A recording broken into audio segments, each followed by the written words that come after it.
The hardware earned in the fall is forged in the summer. Hanceville High School is racking and thudding their way, trying to stay atop their region. If a kid is willing to get up and come up here at 6 o'clock in the morning on a regular basis, then he's pretty committed to what he's doing. One of the most committed Bulldogs heading into spring practice was big ol' 65, Sean Anderton.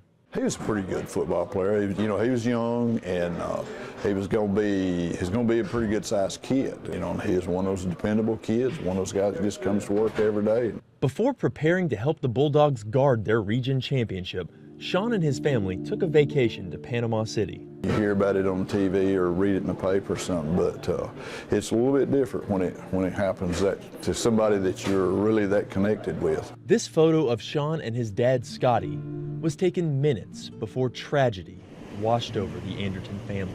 He went to jump in the waves, and he come up floating. We seen his head moving.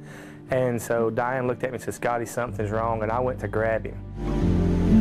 When I grabbed him, the moment I grabbed him, went to pick him up, that's the moment I knew, because it was dead weight. Sean Anderton suffered a broken neck. Emergency surgery saved his life, but it left him unable to walk. Rehabbing at the Shepherd Center in Atlanta, Sean is making amazing progress. Just like football practice, you got to push through it. As a dad, part of you still wonders what's going to happen to your son. And when you see him up walking, it's just an emotional moment. I don't know if we can put it into words. But it makes me feel normal again. Something I used to do. Before leaving for vacation, Sean's mother needed to order him cleats for the upcoming football season. There were options for the sayings on the back of the shoes. Sean chose a phrase that would adorn his football footwear, but define his life. Never quit. I always knew he was a tough kid, but he's tougher than I thought he was. He's tougher than I thought he could be. No matter how hard therapy gets, you got to push through it just to get better. Keep pushing towards your goals. That toughness may allow him to keep a promise he made to his coach. This was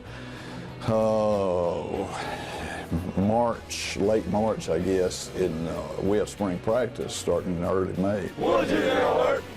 First thing he said, he looks at me and he said, "Coach, I guess I won't be there for spring practice." He said, "But I will be back in the fall."